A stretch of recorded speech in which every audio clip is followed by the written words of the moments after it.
हिरे भरे सरसब्ज जंगलों में एक कोला और लोमड़ी रहते थे। लोमड़ी बहुत ही सुस्ती, सारा दिन सोकर गुजारती थी। दूसरी तरफ कूला बहुत मेहनती था और सारा दिन खुराक की तलाश में फिरता था। एक दिन कोला ने लोमड़ी से कहा, बहुत जल्द बर्फबारी का सीजन शुरू होने वाला है। हम मिलकर खाना इकट्ठा करते हैं ताकि हम पुरसुकून सर्दियां गुजार सकें। लोमड़ी उसकी बात पर जोर सी हंसी और कहा, मुझे उन सब चीजों की जरूरत नहीं है कोला। अकेले खाने की तलाश में चल पड़ा। उसने दूर जाकर एक पुलों का खेल देखा। उसने वहां से बॉस आधा फल इकट्ठे किए और अपने घर ले जाकर रख दिए। थोड़े थोड़े दिनों में बारिश शुरू हो गई।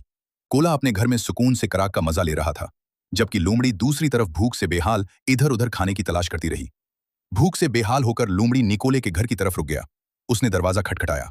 कोला ने जब लोमड़ी को भूख से बेहाल देखा तो उसे उस पर तरस हो गया। उसने अपने साथ आकर खाना खाने को कहा।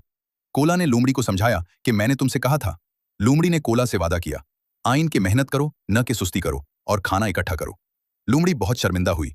लोमड़ी ने कोला से वादा किया कि वो आइंदा उन्ने वाली सर्दियों में खूब मेहनत करेगी और अपना खाना खुद इकट्ठा करेगी। इस तरह उनकी दोस्ती और गहरी हो गई और वो खुशी खुशी साथ रहने लगे।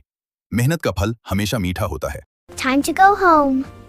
Safe and sound.